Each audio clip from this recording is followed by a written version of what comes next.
Hello everyone. इस video में हमें पढ़ना है चैप्टर 10 जो कि बात करता है मिसलिनियस। तो मिसलिनियस स्टार्ट होता है सेक्शन 90 से। 90 बात करता है अटेंडेंस ऑफ पेरेंट और गार्जियन ऑफ चाइल्ड। तो द कमिटी और बोर्ड जो भी है द केस में भी before which the child is brought under the provision of this act. तो जहाँ भी उनके समक्ष ये इस एक्ट में कोई बच्चा लेके लाया गया है, तो when ever it so thinks fit, require any parent, guardian having actual charge of a child to present at any proceeding in respect of that child। तो जब भी उनको ठीक लगेगा वो किसी भी गार्जियन या एक्चुअल चार्ज में जिनके बच्चा है वो उनको बुला सकते हैं उस बच्चे से रिलेटेड, मतलब उस बच्चे से रिलेटेड जो भी उनको जरूरत है, मतलब बातचीत करने के लिए, जो भी कंसल्ट करने के लिए, तो बुला सकते हैं। सेक्शन 90 सिर्फ इतनी सी बात करता है। अब सेक्शन 91 बात करता है dispensing with the attendance of child. So if any stage during the course of an inquiry, the committee or board is satisfied that the attendance of child is not essential for the purpose of inquiry, the committee or board, as the case may be, shall dispense with the attendance of a child and limit the same for the purpose of recording the statement, and subsequently the inquiry shall continue even in the absence of child consent unless the order otherwise by the committee or board। तो कभी भी अगर किसी भी stage में एक मतलब या तो इंक्वायरी में है, मतलब किसी भी टाइम अगर उनको लगता है बोर्ड को या कमेटी को वो सेटिस्फाई होगी कि चाइल्ड की जो जरूरत है वो हमें अभी है नहीं इंक्वायरी वगैरह में, बोर्ड या कमेटी दोनों में से कोई भी, तो वो डिस्पेंस कर सकते हैं बच्चे के अटेंडेंस के लिए। लिमिटेड किसके पर्पज के लिए? Recording statement. एंड सब्सिक्वेंटली वो इंक्वायर कर सकते हैं continue even the absence of child, मतलब बाद में वो फिर बिना चाइल्ड की भी इंक्वायरी कर सकते हैं unless order otherwise bye the committee और बोर्ड। फिर जब जब उन्हें दोबारा बुलाना होगा तो वो ऑर्डर कर देंगे बच्चे को बुलाने के लिए, कमिटी या बोर्ड जिनको भी जरूरत है बच्चे की। Where the attendance of a child is required before the board और द कमिटी। अब जब ये अटेंडेंस रिक्वायर होगी बोर्ड या कमिटी को, तो such child child be entitled to travel reimbursement for self and one escort accompanying the child as per the actual expenditure incurred by the board or the committee or the district child protection unit as the case may be। तो जब भी कहीं अगर हमें लगता है कि बच्चे को जरूरत पड़ेगी उसके आने की, तो हम उसके सारे आने के लिए जो भी उसके ट्रेवल एक्सपेंसेस लगे हैं उस बच्चे के और जो भी उसके जिसके साथ वो आया है, जो कि उसको एक्चुअल एक्सपेंडिचर लगा हुआ है, वो बोर्ड और कमेटी उसको देगी या डिस्ट्रिक्ट चाइल्ड प्रोटेक्शन यूनिट देंगी एज द केस में भी, मतलब इनमें से कोई भी। फिर सेक्शन 92 बात करता है placement of a child suffering from disease requiring prolong medical treatment in an appropriate place. तो when a child has been brought before a committee और अ बोर्ड, मतलब जब भी कोई बच्चे को चाइल्ड को लेके आया गया है बोर्ड या कमिटी के पास, और ऐसा बोर्ड को लगता है कि हाँ ये बच्चा, मतलब जो भी बोर्ड या कमिटी है उनको लगता है कि बच्चा सफरिंग कर रहा है किसी भी डिसीज से, उसको प्रोलॉन्ग मेडिकल ट्रीटमेंट या फिजिकल या मेंटल कंप्लेन है, और विल रिस्पॉन्ड दैट कंप्लेन, तो वो फिर उसको रिस्पॉन्ड करेंगे उसकी कंप्लेन पे। द कमिटी और the board as the case में be may send the child, तो कमिटी और बोर्ड जिनको जो भी होंगे वो सेंड कर देंगे बच्चे को, जो कि एक रिकॉग्नाइज फिट फैसिलिटी है जो कि प्रिस्क्राइब की गई है, such period as things is necessary required treatment. तो जो उस फील्ड में मतलब जो जितने पीरियड के लिए उनको नेसेसरी लगता है ट्रीटमेंट के लिए उतने पीरियड के लिए वो वहां पे उसको भेज देंगे। फिर है सेक्शन 93 बात करता है transfer of a child who is mentally ill और एडिक्टेड टू अल्कोहल और अदर ड्रग्स। तो where it appears to the committee और द बोर्ड, जब भी हमें मतलब कमिटी या बोर्ड को ऐसा लगता है कि that any child is kept in a special home, कि हमें किसी बच्चे को स्पेशल होम या ऑब्जर्वेशन होम और चिल्ड्रन होम और कोई भी इंस्टीट्यूशन जो कि इस प्रोविजन इस एक्ट में बनाई गई है, is a mentally ill person or addicted to alcohol or any drug is led behavioral changes in a person। तो जब भी हमें ऐसा लगता है कि जो भी बच्चा स्पेशल होम में, ऑब्जर्वेशन होम में, चिल्ड्रन होम में और इंस्टीट्यूशन में किसी में भी रखा गया है और वो मेंटली इल पर्सन हो गया है, एडिक्ट हो गया है अल्कोहल का या अदर ड्रग्स का, और उसमें उसके कारण उसकी बिहेवियर में चेंज आ रहे हैं। तो कमिटी और बोर्ड उसको क्या कर सकते हैं, रिमूव कर सकते हैं of such child to a psychiatric hospital. तो साइकेट्रिक हॉस्पिटल में हम भेज देंगे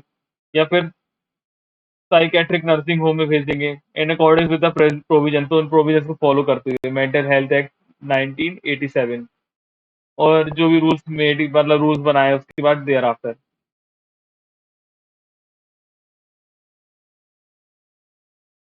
फिर in case the child had been remove, तो आप साइकेट्रिक हॉस्पिटल और psychiatric nursing home under subsection 1 the committee और board as the case may advice given in the certificate of the discharge of the psychiatric or psychiatric nursing home order to remove the child to an integrated rehabilitation center। तो अब जब भी क्या है कि कोई बच्चा जिसको हम लोगों ने वहां पे दोनों जगह भेजा था, या तो साइकेट्रिक हॉस्पिटल में भेजा था, साइकेट्रिक नर्सिंग होम में भेजा था सब सेक्शन 1 में, और कमेटी और बोर्ड को जो कि एडवाइस, अब उनको सर्टिफिकेट भी मिल गया है डिस्चार्ज का साइकेट्रिक होम से या साइकेट्रिक नर्सिंग होम में, तो वो ऑर्डर कर सकते हैं कि रिमूव कर दिया जाए सच चाइल्ड को और उसको इंटीग्रेटेड रिहैबिलिटेशन सेंटर में भेज दिया जाएंगे, मतलब नशा मुक्ति में, फॉर एडिक्शन फॉर एडिक्ट और similar centres maintain by the state government. तो फिर हम उसको वहां भेज देंगे जो कि स्टेट गवर्नमेंट ने मेंटेन किए गए हैं रिहैबिलिटेशन सेंटर, जो कि इंटीग्रेटेड, जो कि एडिक्शन वाले बच्चों के लिए बनाए गए हैं। फॉर मेंटली इल पर्सन,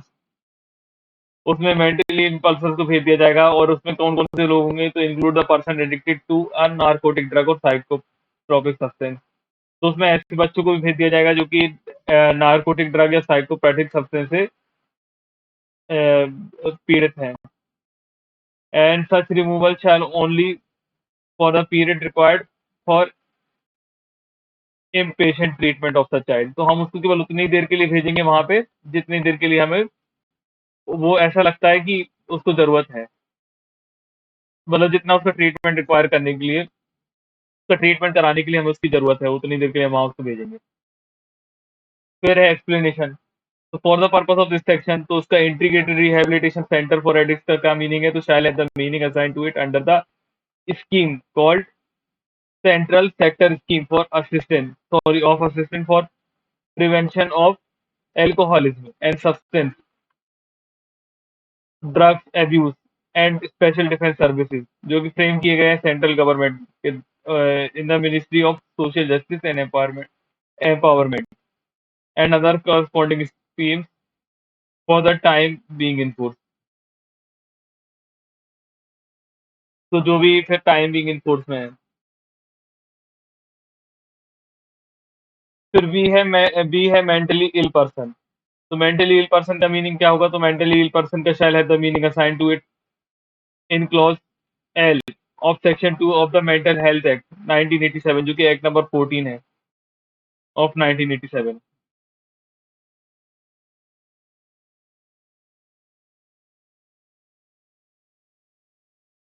फिर इसके बाद है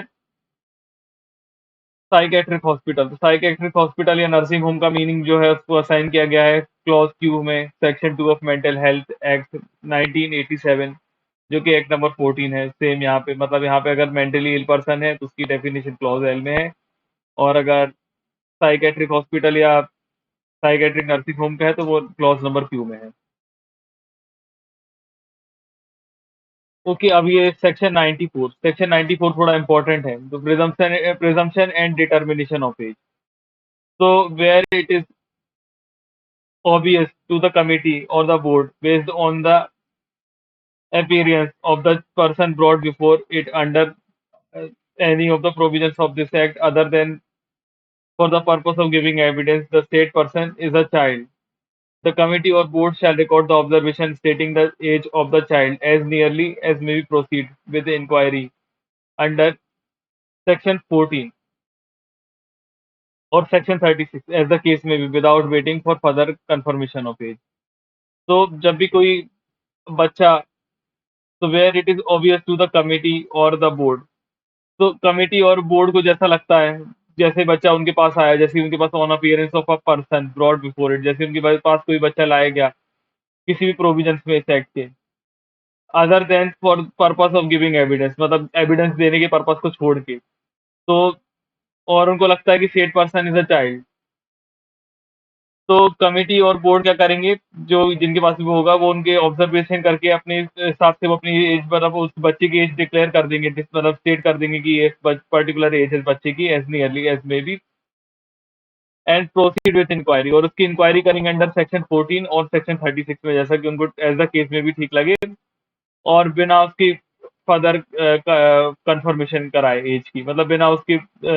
लिए रुके कि उसकी अलग तरीके से हम एज कैसे कंफर्म करेंगे। अब इन केस द बोर्ड और committee has reasonable ground for doubts regarding whether the person brought before is it is a child or not, so committee or board as the case may take undertake the process of age determination by seeking evidence by obtaining। तो जब भी board या committee जो है उनके पास reasonable ground है doubt करने का कि जो बच्चा उनके पास पेश किया गया है वो सच में चाइल्ड है या नहीं है, तो कमिटी और बोर्ड जो उसकी एज डिटरमाइन करने के लिए इतने तरीके की चीजें ऑब्टेन कर पाएंगे। सबसे पहले date of birth certificate from the school, तो डेट ऑफ बर्थ सर्टिफिकेट या तो स्कूल से मिल जाए या मेट्रिकुलेशन सर्टिफिकेट मिल जाए और इक्विवेलेंट सर्टिफिकेट मिल जाए कंसर्न एग्जामिनेशन बोर्ड से इफ अवेलेबल। तो इन सब चीज़ों का या तो हम उसका बर्थ सर्टिफिकेट ले लेंगे स्कूल का, या कोई मैट्रिकुलेशन, या फिर उसका इक्विवेलेंट सर्टिफिकेट ले लेंगे जो कि बोर्ड एग्जाम का रहेगा, जो कि अवेलेबल है। और अगर ये नहीं है तो फिर हम उसका फिर birth certificate given by the corporation और म्यूनिसिपल अथॉरिटी और पंचायत। अगर ये ऊपर वाली चीजें नहीं तो बर्थ सर्टिफिकेट जो कॉर्पोरेशन या म्यूनिसिपल अथॉरिटी या पंचायत देती है वो ले लेंगे। अब फिर उसके बाद and only in the absence of first and second above, मतलब ये दोनों नहीं है तो the age shall be determined by an ossification test and other latest medical age determination test conducted in order on the orders of the committee or the board। तो ये वाले हो जाने के बाद अगर हमें नहीं मिलता तो फिर हम उसको ऑसिफिकेशन टेस्ट करेंगे। ऑसिफिकेशन टेस्ट में बच्चों की वो दांत वगैरह से या वहाँ की हड्डियां वगैरह वो चेक करके वो पता कर लेते हैं कि बच्चा अभी अगर इसका ऐसा है तो ये इतनी एज के लगभग होगा, या फिर और भी जो कि latest medical age determination test हो जाते हैं, मतलब अभी आने लगे हैं, और वो कंडक्ट कराते हैं ऑर्डर्स ऑफ कमेटी या बोर्ड के ऊपर।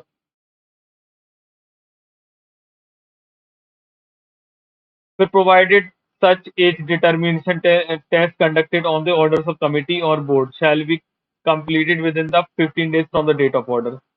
तो जो भी हम टेस्ट करने वाले हैं डिटर्मिनेशन टेस्ट, तो वो हमें 15 डेज के अंदर अंदर करना पड़ेंगे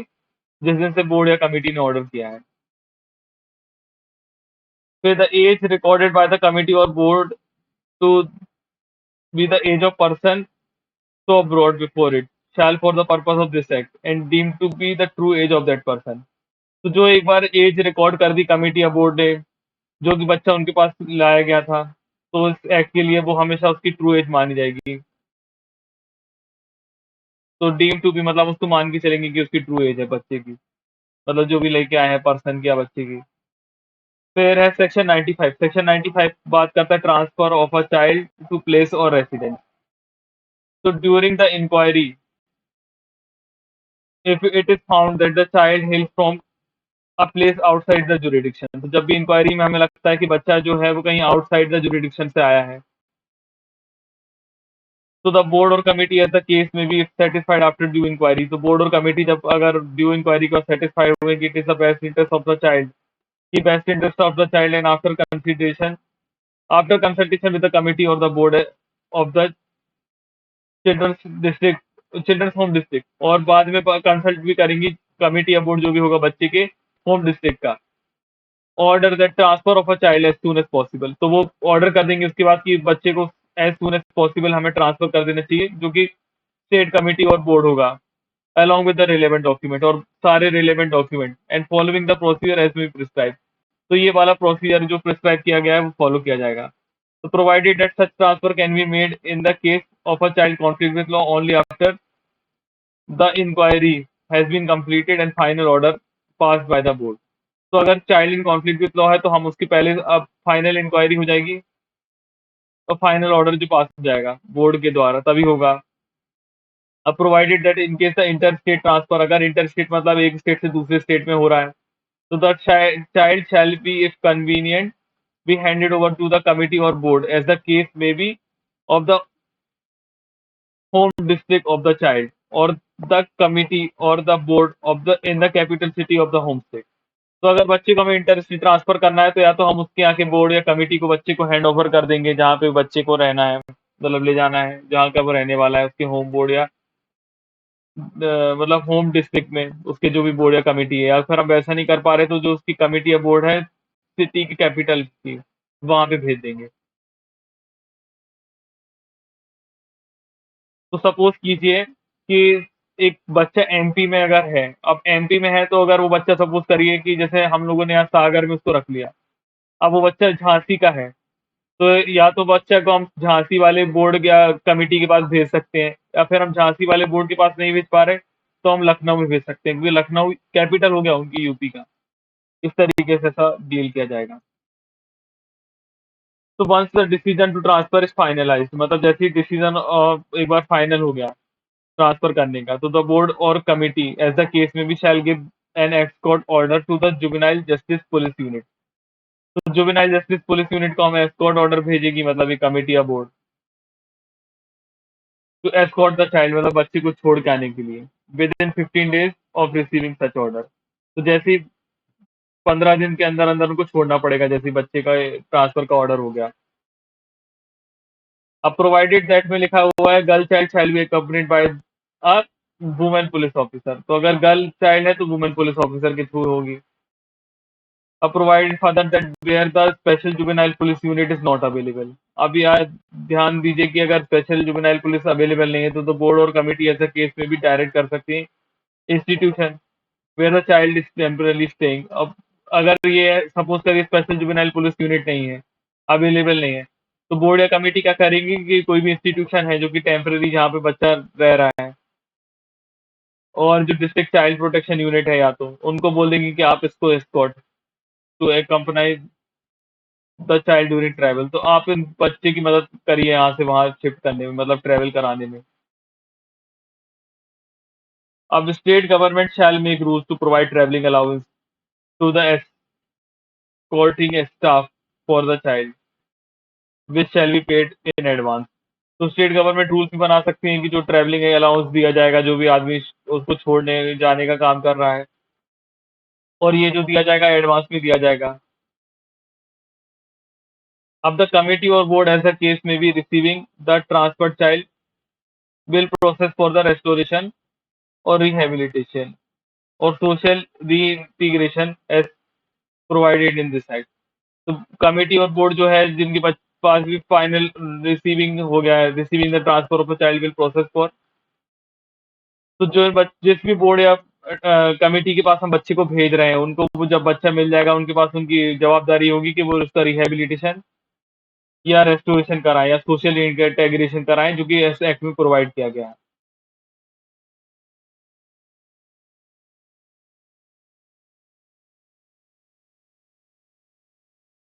अब सेक्शन 96 बात करता है transfer of a child between children's home, special homes और फिट फैसिलिटीज और fit person in different parts of India. तो अब जितने भी चिल्ड्रन होम वगैरह है, स्पेशल होम है, फिट फैसिलिटी, फिट पर्सन है, ये डिफरेंट डिफरेंट पार्ट्स में है इंडिया की, इनका कैसे ट्रांसफर में कैसे होगा। तो द स्टेट गवर्नमेंट में at any time on recommendation of a committee और बोर्ड, तो स्टेट गवर्नमेंट जब भी किसी भी टाइम पे रिकमेंडेशन या तो उनको बोर्ड या कमेटी का मिलेगा, एज द केस में be notwithstanding anything contained in this act, तो इससे फर्क नहीं पड़ता कि इस एक्ट में क्या लिखा हुआ है, and keeping the best interest of the child in mind, तो हमें बच्चे का बेस्ट इंटरेस्ट ही ध्यान में रखना पड़ेगा।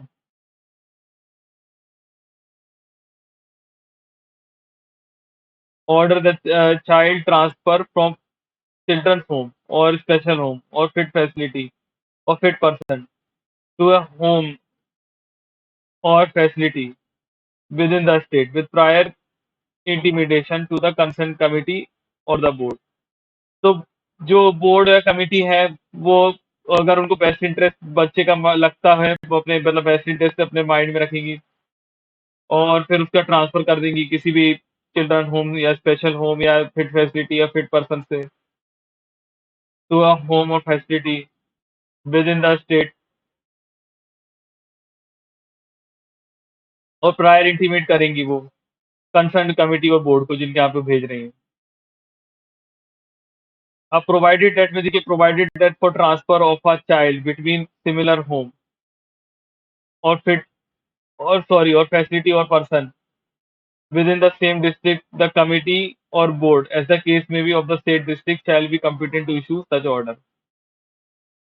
तो जब भी हमें ट्रांसफर करना है चाइल्ड का सिमिलर होम में या फैसिलिटी के में जो कि सेम डिस्ट्रिक्ट में है, तो जो कमेटी और बोर्ड होंगी वो ही यहाँ पे ये ऑर्डर जो है पास कर पाएंगी जो उस डिस्ट्रिक्ट में है, कॉम्पिटेंट होगी इशू करने के लिए ऑर्डर। अब लेकिन if the transfer is being ordered by the state government to an institution outside the state, this shall be done only the consultation with the concern state government. तो अगर लेकिन हमें सपोज करिए कि अब एक स्टेट से दूसरे स्टेट में भेजना है किसी को, हमें अगर एक स्टेट से दूसरे स्टेट में भेजना है तो जो ऑर्डर होगा वो स्टेट गवर्नमेंट पास करेगी बाहर के इंस्टीट्यूशन भेजने के लिए,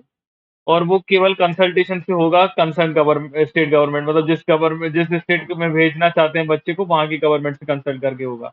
सपोज करिए एमपी की गवर्नमेंट है, उसको यूपी में बच्चे को भेजना है, तो यहाँ पे एमपी की स्टेट गवर्नमेंट ही ऑर्डर पास कर पाएगी, और ऑर्डर पास करने के पहले स्टेट गवर्नमेंट यूपी के बोर्ड से कंसल्ट करेगी, सॉरी गवर्नमेंट से कंसल्ट करेगी, यूपी गवर्नमेंट से।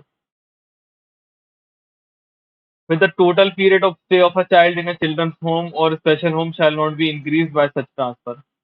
तो उस जितने भी बच्चे को क्या कहते हैं सजा यहाँ पे हो चुकी है, जितना भी पीरियड उसको स्टे करना था चिल्ड्रन होम में या स्पेशल होम में, वो इंक्रीज नहीं होगा कि उसका ट्रांसफर हो गया एक जगह से दूसरी जगह। सपोज करो किसी बच्चे को ऑर्डर हुआ था कि उसको 3 साल तक वहां पे रहना पड़ेगा, तो बच्चा टोटली 3 साल का रहेगा, वो यहाँ पे 1 साल रह चुका है तो वहां पे जाके 2 साल ही रहेगा, ऐसा नहीं कि फिर से 3 साल चालू हो जाएगा। अब order pass under subsection 1 and 2 shall deemed to be the operative for the committee or the board as the case may be of the area which child is sent। अब जो भी ऑर्डर पास होंगे subsection 1 और 2 में वो operative होंगे किसके, committee और बोर्ड के, for deem to be operative for the, मतलब वो उनके लिए ऑपरेटिव होंगे एज द केस में भी जहाँ पे बच्चे को भेज दिया गया वहां के।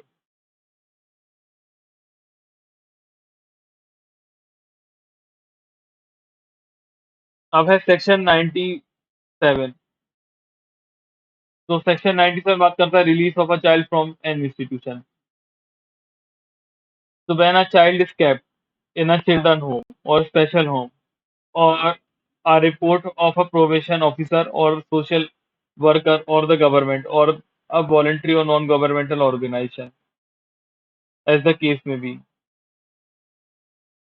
तो जब भी चाइल्ड है किसी भी चिल्ड्रन होम में है, स्पेशल होम में है, और उसकी रिपोर्ट बना दी है प्रोबेशन ऑफिसर ने या सोशल वर्कर ने या गवर्नमेंट ने या कोई वॉलंटरी या कोई एनजीओ ने,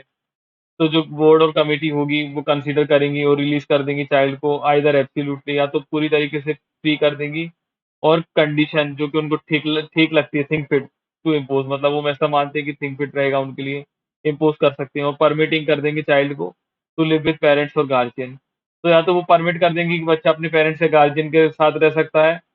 और under the supervision of any authorise person, तो या तो ऑथराइज पर्सन के सुपरविजन में रहेगा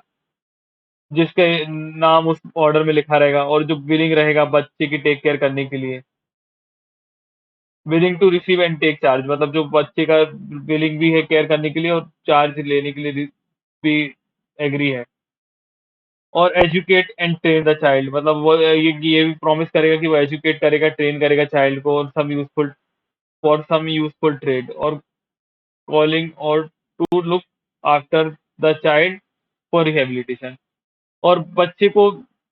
यूजफुल बनाएगा, यूजफुल ट्रेड मतलब, और कॉलिंग मतलब उसको एक स्किल वगैरह वगैरह सिखाएगा, और उसका देखभाल करेगा, लुक आफ्टर मीन्स देखभाल, और चाइल्ड का रिहेबिलिटेशन करेगा। अब प्रोवाइडेड दैट में लिखा है provided that if a child who has been released conditionally under this order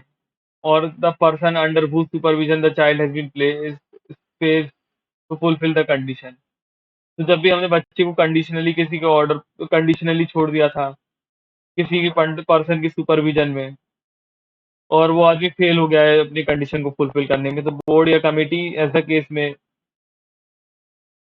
necessary cause the child to be taken of to the place back to the concern home. तो board या committee वापस से order दे देगी कि उस बच्चे को वहीं पे छोड़ दिया जाए जहाँ से वो उस होम से जहाँ से वो पेरेंट्स के पास भेजा गया था, वहीं से वापस भेज देंगे। मतलब वहीं से जहाँ से वो उस जगह से जहाँ से वो किसी पर्सन या उसके पेरेंट्स वगैरह को भेजा गया था, वहीं से जहाँ से वहाँ पे उसको वापस भेज दिया जाएगा, जहाँ वो पहले था, ऑर्डर के पहले। If a child is released on temporary basis, अगर कोई बच्चा टेम्पररी बेसिस पे रिलीज हुआ है, the time during which the child is not present in the concern home in pursuance of the permission granted in subsection 1 shall deemed to be the part of the time for which the child is liable to be kept in the special or kept in the children or special home। अब अगर कोई बच्चा, अगर हमने temporary basis के लिए उसको छोड़ दिया था, तो जितने टाइम के लिए बच्चा वहां पे प्रेजेंट नहीं था कंसर्न होम में, और उसको इसलिए क्योंकि वो उसको परमिशन ग्रांट कर दी गई थी सबसेक्शन 1 में कि वो जा सकता है,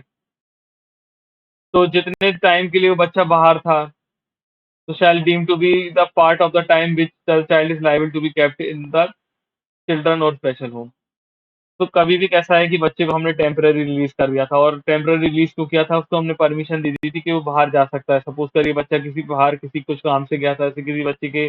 स्कूल एग्जाम थे या कुछ था, तो उसके जितने दिन वो बाहर था, उतने दिन की उसकी पनिशमेंट जो होगी वो इसी में कैलकुलेटेड होती रहेगी। ऐसा नहीं है कि वो बाद में आएगा तो हम बोलेंगे कि सपोज करिए हमने 1 साल के लिए इसको सज़ा दी थी, या 1 साल के लिए इसको चिल्ड्रन होम या स्पेशल होम में रहना था। अब वो 1 महीने के लिए बाहर गया था, तो हम उसको कम करके फिर 1 साल और बढ़ाएँगे, नहीं। वो अगर 1 महीने के लिए बाहर भी था, तो फिर हम उसको 1 महीने का अलग से नहीं करेंगे, उसी में कैलकुलेट कर लेंगे जितने दिन वो बाहर था। मतलब जितने दिन वो बाहर था उसको कैलकुलेट नहीं करेंगे हम। उसको हम उसी के पनिशमेंट में मानते रहेंगे कि हाँ, वो पनिशमेंट में ही भी है और ठीक है। अब प्रोवाइडेड दैट लिखा है, provided that in case the child in conflict with law fails to fulfil the condition set by the board as mentioned in subsection 1। अब कोई भी बच्चा child in conflict with law था, उसको कुछ कंडीशन लगा दी थी बोर्ड ने और वो फुलफिल नहीं कर पाया सबसेक्शन 1 की condition, the time for which he is still liable to be kept in the institution shall be extended by the board for a period equivalent to time left due to the failure. अब लेकिन देखिए, बच्चा अगर fulfil नहीं कर रहा condition जो कि बोर्ड ने एस्टेब्लिश की थी, और वो child in conflict with law था, तो अगर वो जानबूझ के भाग गया था, तो time is still liable to be kept institution shall be extended. तो फिर हम उस बच्चे का टाइम एक्सटेंड करेंगे, क्योंकि वो जबरदस्ती भाग गया था। तो सपोज करिए कि वो, जैसे उसको 1 साल की सजा हुई थी और वो 1 महीने के लिए भाग गया था, वो भी बिना बोर्ड की परमिशन के, तो और वो कॉन्फ्लिक्ट विद लॉ था, तो हम फिर उसके बाद जब जितना वो आएगा तो उतना टाइम फिर हम उसको और पनिशमेंट देंगे जितना टाइम वो बाहर था उसके। तो सपोज करिए कि वो 3 महीने रहा, फिर चौथे महीने वो बाहर चला गया था, तो अब चौथा महीना हम उसको जो जितनी देर बाहर था उसकी फिर सजा हम एक्स्ट्रा देंगे कि जितना देर वो बाहर था, मतलब जितने दिन वो भाग के गया था, जो कि लैप्स हो गया उसके कारण, जो कि उसकी फेलियर, मतलब उसकी खुद के कारण वो टाइम पीरियड लैप्स हुआ। अब सेक्शन 98 बात करता है leave of absence to a child placed in institution. तो हम लीव ऑफ एब्सेंस दे देंगे उसको कि हाँ, वो बच्चा बाहर जा सकता है जो कि चाइल्ड किसी भी इंस्टीट्यूशन में रहता है। तो द बोर्ड और committee as the case may भी, तो बोर्ड और कमिटी जब भी है वो एज द केस में भी में permit the leave of absence of any child. तो वो बच्चे को लीव दे सकती हैं, एब्सेंस दे सकती हैं, और अलाउ और टू अलाउ हिम, और उसको अलाउ कर सकती हैं स्पेशल ओकेजन्स में, जैसे कि वो किसी एग्जामिनेशन, मैरिज ऑफ रिलेटिव्स में जा रहा है, डेथ ऑफ किड्स या किन, मतलब उसकी कोई किसी की भी डेथ हुई है किसी भी उसके फैमिली में, और एक्सीडेंट और सीरियस इलनेस है उसके पेरेंट्स की, या कोई अदर इमरजेंसी है लाइक नेचर की, तो अंडर सुपरविजन, मतलब किसी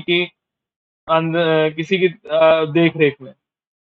for the period generally not extending 7 days. तो 7 दिन से ज्यादा जनरली नहीं दिया जाता इन वन इंस्टेंस, मतलब एक बार के लिए, excluding the time taken in journey. तो जर्नी में सपोज करिए जितना टाइम लगता है वो भी एक्सक्लूड हम कर लेंगे। तो सपोज करिए मतलब 7 दिन का हम उसको छुट्टी देंगे, और 7 दिन के अलावा जितना जर्नी का टाइम लगता है वो एक्स्ट्रा वो और देंगे। मतलब जैसे सपोज करिए कोई बच्चा है तो हम 7 दिन के लिए रिलीज कर सकते हैं उसको, 7 दिन के लिए रिलीज करेंगे। अब उसको घर जाने में ही अपने 1 दिन लग जाता है। तो 1 दिन जाने का रहेगा, फिर 1 दिन जैसे वापस आएगा, तो जो वापस आने का 1 दिन रहेगा, वो 2 दिन हम उसकी कम कर देंगे।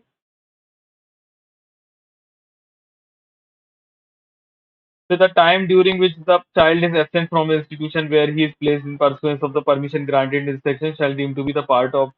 for which he is liable to be kept in children's home or special home. तो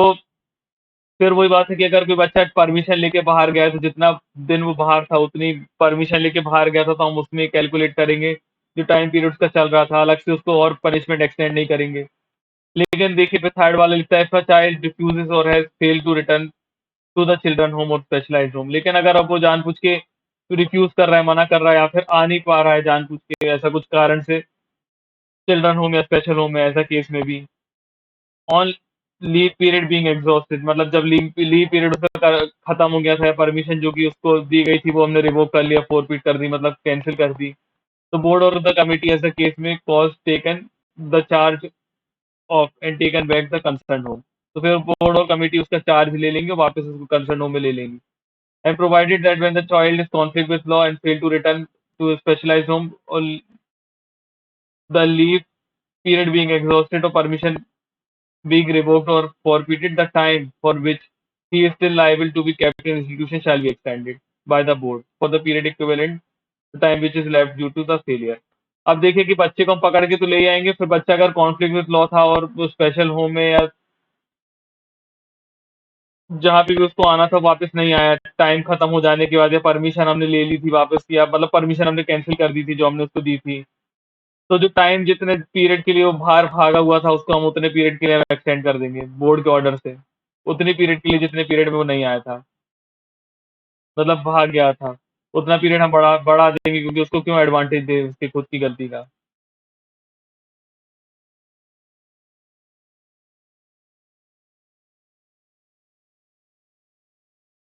अब 99 बात करता है records to be treated as confidential, तो हमें रिकॉर्ड्स को कॉन्फिडेंशियल बना के रखना पड़ेगा, मतलब एज अ सीक्रेट, मतलब जनरल पब्लिक को जो नहीं पता चल पाए। तो all report related to a child considered by the committee or board shall be treated confidential, तो जो भी रिपोर्ट्स हैं चाइल्ड से रिलेटेड, वो कमेटी या बोर्ड की वो हमें कॉन्फिडेंशियल रखना पड़ेगी, प्रोवाइडेड दैट द कमिटी और board as the case may भी things fit the communicate the substance thereof to another committee or board or the child or to the child's parents or guardian may give the committee or board or the child or the parents or guardian an opportunity of producing the evidence as may be relevant to the matter stated in the report। तो जब भी अगर board या committee को लगता है कि उनको कुछ सब्सटेंस है जो कि अदर कमेटी या बोर्ड को बताना है,